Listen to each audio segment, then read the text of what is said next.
on to my older sister's recital in Georgia, and my dad was at work. He was a pilot for some airline. So she left me and my older brother, who was only 12 at the time, at the sitter's house, which was a few blocks away from my house. My sitter, who I'm gonna call Bev, was 19, and she was pretty much the best kind of sitter to a 6 to 7-year-old boy could ask for. She'd let us play games and stay up watching TV, as long as we didn't bother her while she was on the phone with her boyfriend. We were watching TV, and we could hear something scratching the paneling on the side of the house.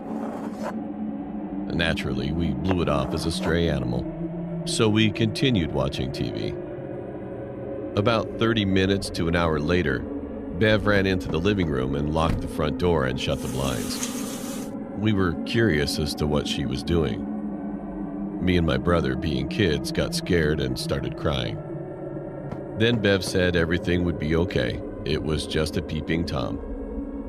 So she took us upstairs and we went to her parents' room with the Nintendo and some snacks.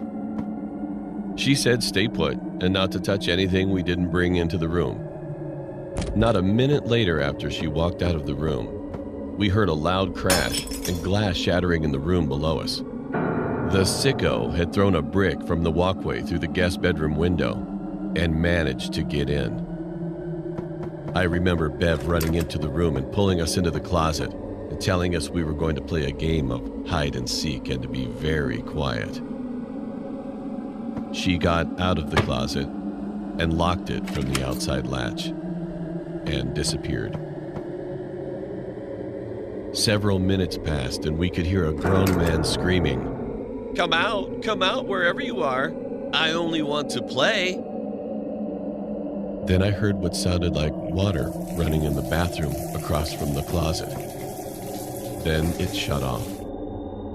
And I heard Bev yelling something at the man. It was something like, "The police are on their way. You better get out of my fucking house now." Then we could hear loud, heavy footsteps sprinting out of the room, and then sirens wailing in the distance. Bev shrieked, and we heard a loud thud on the ground below us. Bev had managed to find an old wooden bat. As the man turned a corner to go out the front door, Bev swung the bat as hard as she could, knocking the man to the floor. Dazed, he got up and tried chasing her outside, but the cops had already arrived and tackled the man on sight. My mom came home immediately and took me, my brother, and Bev back to my house.